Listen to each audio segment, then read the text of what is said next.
Ahoy, welcome back to another video. It is now the end of October, which means it's time to talk about another month's worth of games I've played. I post one of these at the end of every month, keeping track of all the games I've played each month so I can help myself out during Game of the Year time. So October was a month where, at the beginning of the month, I think there was 10 or 11 games I was interested in playing. Obviously, I don't have the time to play 10 or 11 new games, so I had to be a little selective. I ended up playing 4 games that released this month to varying levels of completion, and I did enjoy all of them. I guess the first one I will start with is actually the one I started the most recently, and that is Pokemon Legends ZA. I'm a big Pokemon fan, play all the games. I really enjoyed Legends Arceus. So I was excited to start this one. I didn't start it on launch day. I waited a few days, so I'm only about 6 hours in, but I am enjoying it. I guess criticisms up front. Obviously, the games don't look particularly pretty. I do think the Pokemon, the characters, and a lot of the when you're playing it, things don't look too bad in motion. But I don't want to dwell too much on what the games look like. I feel like that conversation has been beaten to death. That's like the main criticism of Pokemon these days, and this game is really no different. It's more of the same from the visual perspective. From the gameplay, I think it's pretty sticky. It does have the Arceus loop of like just kind of running around throwing Pokeballs left, right, and center. But this also adds lots of fun. I say fun. It adds like challenges. You're always getting some sort of pop-up, some sort of checkbox, some sort of thing, reward. You're always moving towards getting something. And this game kind of reminded me of Donkey Kong Bonanza of all things. It's kind of like Nintendo has like a strategy with some of the games, like just maximum dopamine, constant like break thing, get thing, break thing, get thing, do thing, checkbox, like bam, bam, bam, bam, bam. And I found myself playing this game reminded of how I was playing Bonanza. I was like squirrel brain, like see something, go get it, get item, roll, throw a Pokeball, kill that Pokemon, and I'm just seeing checkboxes, and I'm just like scatterbrain doing stuff. And I am enjoying it, but I worry that it's almost like Pokemon's taking advantage, Nintendo's taking advantage of me with these 2 games. They're using my short attention span against me. Yeah, I mean, Pokemon Legends ZA, I am enjoying it. I will probably end up finishing the Pokedex because that's like my favorite thing to do with Pokemon games these days. I don't play the competitive online stuff anymore. I don't really train up Pokemon like EV train them to make ideal versions of the Pokemon. I just like to check the boxes and complete the Pokedex, and I think I'll do that here. The battle system in this game is not the traditional turn-based battle system. It's more of a cooldown action. Like the Pokemon are on the field, you send them to a spot with an attack, and then that attack has a cooldown, and then they can spam other attacks. I think, at least early game, I feel like I'm already pretty over-leveled because I've been catching things and attacking things like a maniac, like I said. So when I have an actual Pokemon trainer battle, I'm always over-leveled. And I feel like I'm able to just spam one attack and then spam the other attack really quick, and I hit them 2 times before I even really get hit. So I wonder if that'll mix up at all towards the end of the game, if that will not be a viable strategy. I'll have to actually think about the moves I'm using and use a setup move first and then try to time my attacks better. I did get to the first, I guess, they're kind of like boss fights. There's like the Mega Rogue Mega battle, which I think the Mega evolution is going to be a bigger part of the story of this game. I got to the first one of those battles, and it made me like dodge attacks more, I guess. Made me be a little bit more considerate, but it was just the tutorial fight, so it wasn't that difficult in general. But I wonder if maybe those fights will really make me pay attention and think about what I'm doing and not just spam buttons. But yeah, overall, I'm enjoying it. It's a Pokemon game. I like Pokemon. Pretty easy to please there. Let's see. Next up for games I played this month. Let's go with Once Upon a Katamari. I streamed this game. I only played this game once. I played it for a couple hours on stream about a week ago. I am a big Katamari fan. I first played Katamari Damacy on, I think it was my older sister's Xbox 360. Like way back when I was probably like 10 or 11 years old. I don't remember exactly when the game came out, but I played it on Xbox 360 back then, and then I picked up the remasters on the Switch and I replayed. I think it's We Love Katamari and then Katamari Damacy Rerolled. These games are another dopamine trap for me. Just roll ball, get ball bigger, roll over bigger stuff, get ball even bigger. Very silly, like presentation, very silly things happening in the game. The king, I think it's the king of all cosmos or the king of the cosmos, is a very one of my more well liked video game characters, just because of his like outlandish personality and like the things he says to you and how he just like kind of I don't know, just the way those games work are very funny, and the things they have you doing and just rolling over things and getting bigger. Like I said, it makes my small brain happy. I've only done about 2 hours of this game, so I haven't done a whole lot. In those 2 hours, it has presented a good mix of regular roll ball, get big Katamari levels, and then the more like side objective, like different side quest mode, like roll over a certain amount of these things, roll over a certain amount of these things. There's one where it's like roll over only expensive things, and once you get a certain number of items, it's over, and it's totaling up the cost, not the size of the things you roll up. So it's done a good job of like peppering in different flavors of challenges, which these games typically do. But I think at the end of the day, I just like the get as big as possible challenges. So I'll continue to play that, just here and there. It's a good like put 20 minutes into kind of game, play a couple levels.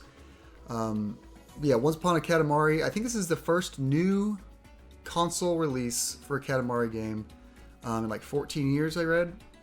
There was a mobile game that came out, I think, this year also. I did not check out.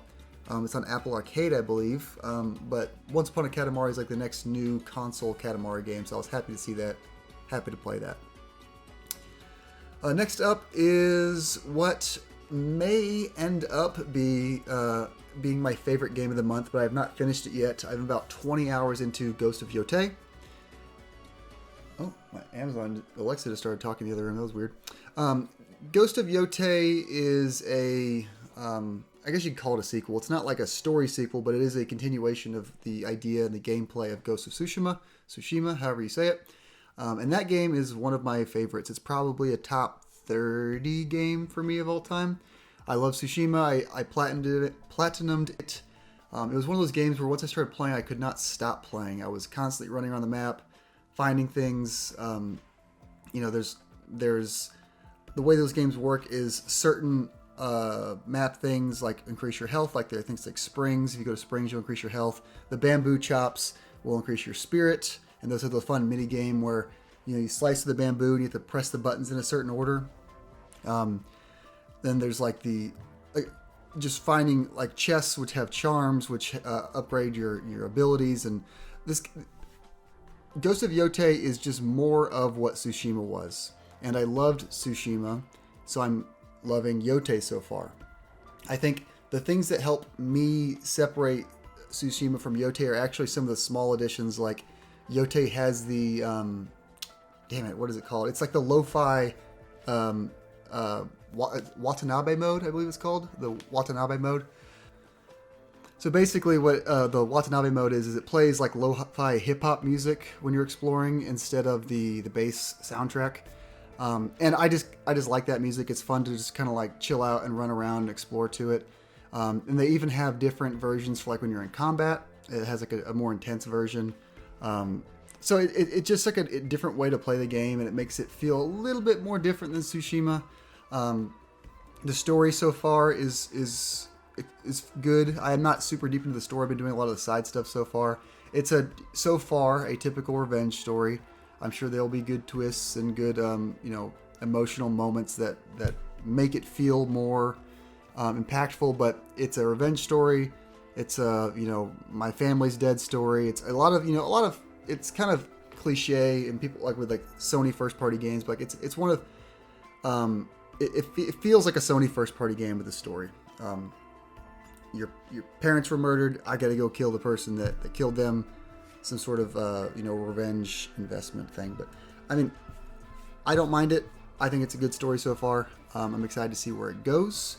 But yeah, not super far into the story. I just made it to the first, I decided to go after one of the Yote 6. The Yote 6 are the main bosses that are shaping the story. They're the ones that killed your family and that you're getting the revenge on. So basically it starts off with a tutorial where you fight one of them, and then there's several others that you have to go hunt down as you go.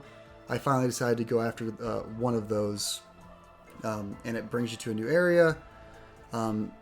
Changes the presentation of what things look like, and I'm assuming that'll be the case with the other ones as time goes on. One thing to note in this game, in Tsushima, you had different sword stances. So you would just hold your sword at different angles, and it was like a rock, paper, scissors format for how you would fight other people and their sword stances. Like I think it was like Moon stance would beat these people, and then this other stance would beat basically you're switching stances as they switch stances to get the advantage. In this game, similar concept, but I think a more satisfying in presentation. You're switching weapon types. So right now, there's you start with a katana, and then you have like the dual katana, and then they have the I believe it's an odachi. It's like a big sword, and there's several other weapons, and you're switching between those to counter the kinds of weapons the enemy has. And I think it's just it's the same system, but I think it's a more fun version of it. So I'm enjoying it so far. I think so far it's had a less of an emphasis on possible stealth. In Tsushima, it was like one of the big parts of the story in Tsushima was like you going back and forth between like fighting honorably as a samurai and then like being like a stealthy ninja and like killing them when they're not looking. In this game, it doesn't really present any of that. It just kind of allows you to do what you want for every encounter.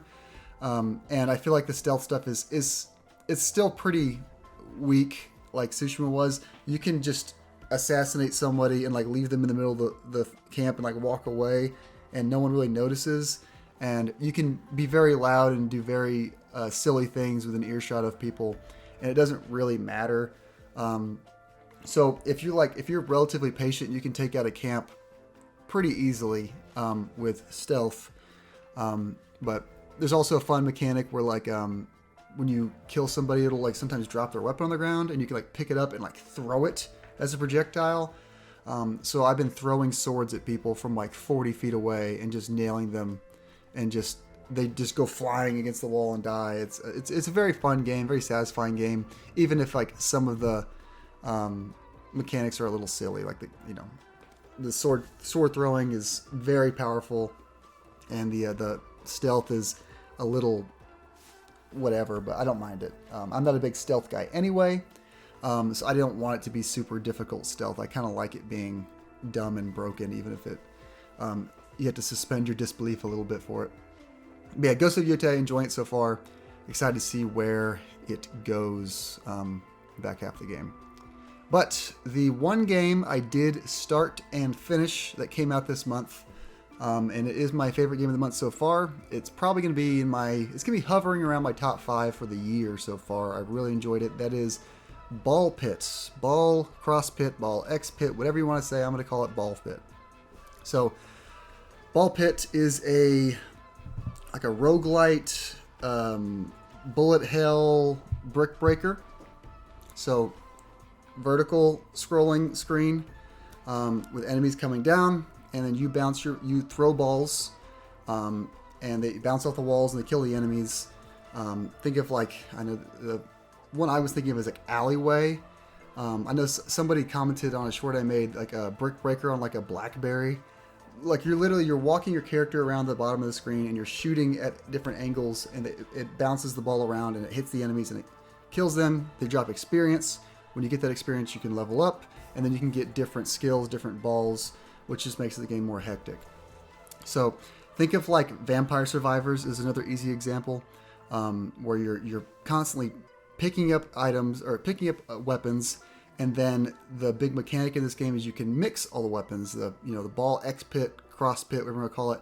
you can cross any two weapon types, ball types, to make a new ball type. And some of these mixes are called evolutions. They're basically more synergistic versions. Like any two balls can be mixed to make a new one, but some of them will mix to make like a special new one that's better. That's what you really normally want to go after, I feel like. So you're breaking stuff, getting their experience, leveling up, mixing these level ups together. Things are getting more hectic, and it just loops like that until you get to a boss on a level.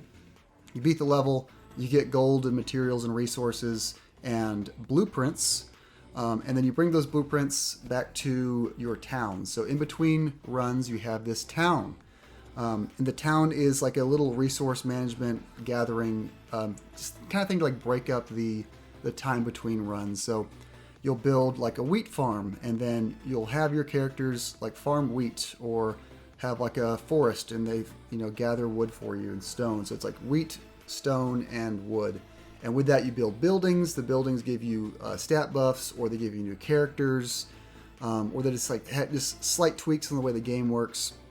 You can also harvest while you're here in the town, and the harvesting is pretty funny. What you do is you get all your characters that you've unlocked, and they line up at the bottom of the screen, and then you aim them like you would the ball in the regular game, and then you shoot them, and they bounce around your town, and they harvest all the different materials, the wheat, the wood, the stone, whatever is in the way. And it adds to your resources to buy more buildings, to upgrade more things, to get better in the runs, to get more resources, and loop. It's a very fun game. I played it as like my only game. Once I started it, I couldn't stop playing it, and basically until I beat it. I do think that's where the game has the slightest of disappointments for me. So I don't think every game has to have a big post game, an expansive like thing to keep you in the game. Like some games, it's fine just to beat the game, be done with it. I'm perfectly okay with that. I think a lot of games try to get you to stay in, and they don't do a good job of it. Ball Pit, I think what it gives you when you beat the game, you basically unlock a new game plus, and that there's no real reason to do that other than just if you want to keep playing, and that's perfectly fine if you want to keep playing. I decided that I didn't want to just redo the same levels over again, to just redo the same levels over again. I played a lot of the levels with a lot of different characters, because different characters have like slightly different mechanics on how they work. And that was what I got the replayability out of. I didn't feel the need to go replay harder versions of the levels. I just replayed the levels I already had with different characters, because that made those levels feel different to me, just because the characters felt different. So for example, first character you have, I think it's the knight. There's no special things. You bounce the ball, it bounces, whatever. But the first character you unlock is the Itchy Finger. It's like a little cowboy sheriff guy. So what he does is he shoots faster, but he also shoots like erratically. They don't go perfectly straight where you shoot. So it's kind of like a scatter shot like version of the balls you shoot out. And I was like, okay, that's fun. And then you unlock somebody who, let's say, shoots from the back of the screen. So the balls are bouncing from bottom of the screen to the top, and the top they'll bounce back down. Then one character will shoot from the top of the screen, which kind of affects things because hitting enemies in the back can like increase your critical hit chance. So this guy, you're at the bottom of the screen still, but you're shooting from the top of the screen, which is good because you're doing a lot more damage. But then if enemies get to the bottom of the screen and more enemies keep spawning above it, it can make it really tough to hit these enemies that are working their way down. So you make yourself more vulnerable to damage.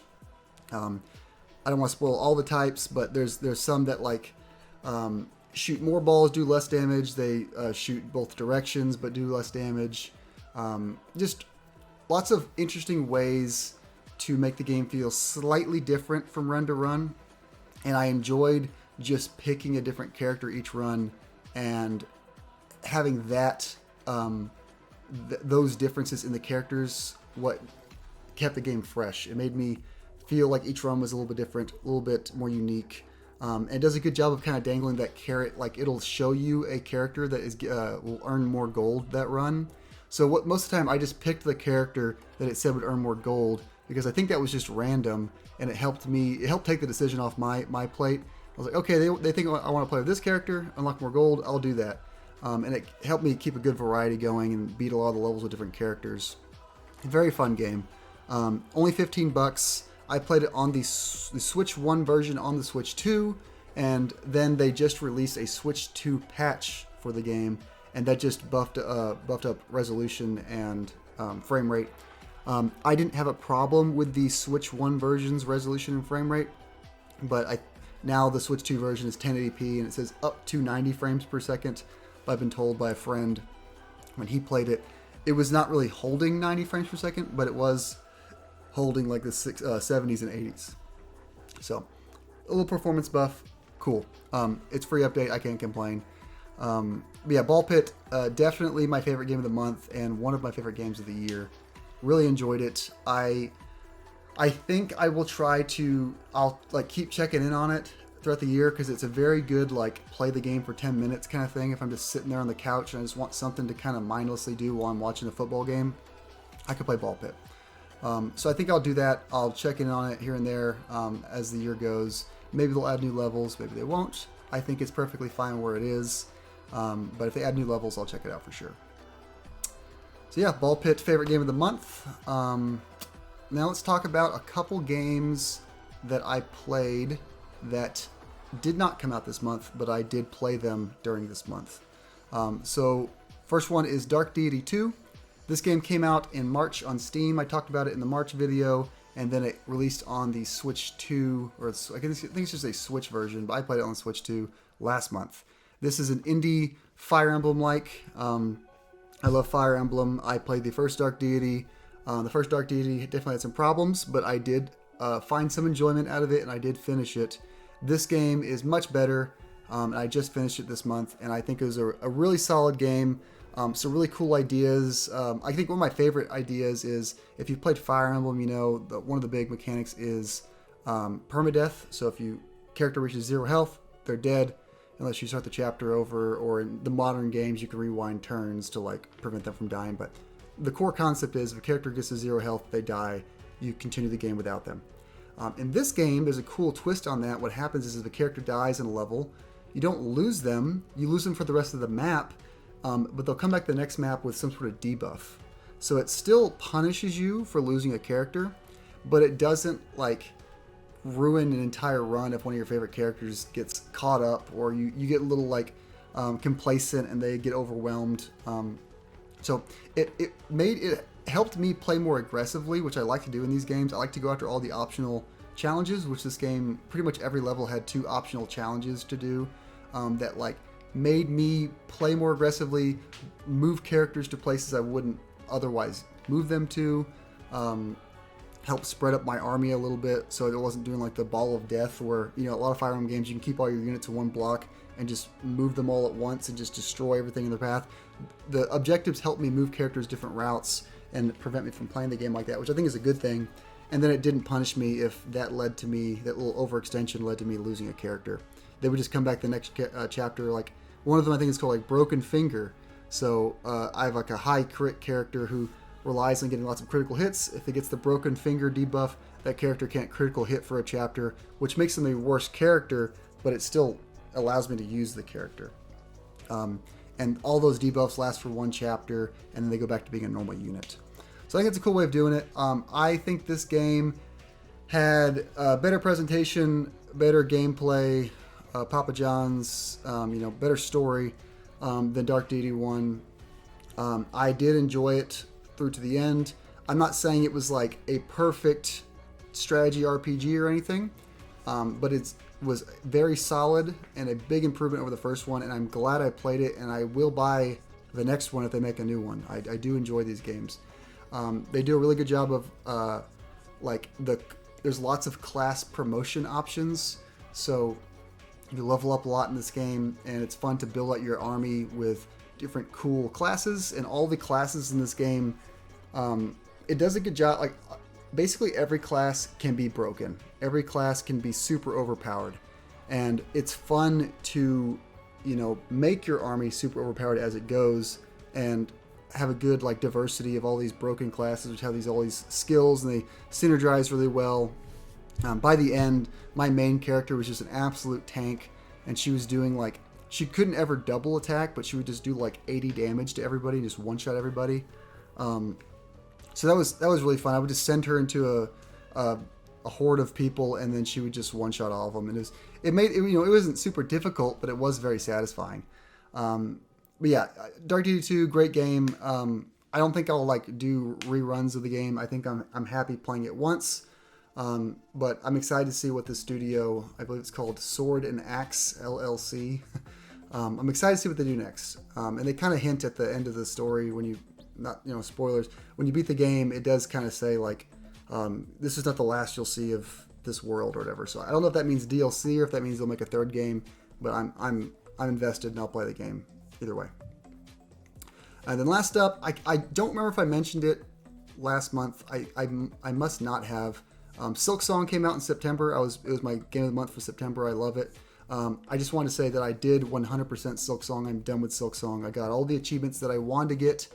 I got all the achievements in the game outside of speedrun achievements or the Steel Soul mode achievements. And Steel Soul mode is like beat the game without dying. I'm not going to do that. I'm not a crazy person. I'm not good enough to do that. But I 100% of this game, did all the bosses, got all the equipment, all the upgrades, everything. I loved it. It's currently sitting at my number 2 on my Game of the Year list overall, behind Expedition 33. But yeah, that's all the games I played this month. Great month of games. There are even more that I didn't get to. Some of the big ones were Battlefield 6. I just really don't have the time to invest into a big first-person shooter online game. And I heard the campaign's not a great reason to buy the game. I might buy Battlefield at some point this year and check it out if friends are playing it, but I have not committed to buying it yet. I'm not sure if I will or not. And then the other game I will try to play, but I haven't got around to it yet, is Dragon Quest HD 2D, Dragon Quest 1 and 2 HD 2D. I really enjoyed Dragon Quest 3 HD 2D. That came out last year. I played it this year, so I want to get around to playing 1 and 2 as well, just to finish up that trilogy. That came out, I believe, yesterday or today at the time of this video. It's like the very end of October. I just haven't got around to buying it yet. So I'll find some time to play that maybe after I finish Pokemon. But yeah, that's all I got. November games, there's a few options. There's a couple Nintendo games I'm interested in. The Age of Imprisonment, the Zelda Warriors game. I did enjoy Age of Calamity, so I'll probably check out Age of Imprisonment. And I'm kind of getting excited for Kirby Air Riders. I wasn't sold on that game, but the more I look at it, I did watch those, the 2 hours worth of directs that Sakurai did to market the game. I am kind of thinking I'm going to get that game. I'm not sure if another racing game is what I need on the Switch too, because I played Mario Kart World and Fast Fusion, but I think I'll give Air Riders a try. I'm not sure yet, but that comes out at the end of November, so don't be surprised if I talk about that here in a month. But that's all I got for today. Thanks for watching, and we'll see you next time.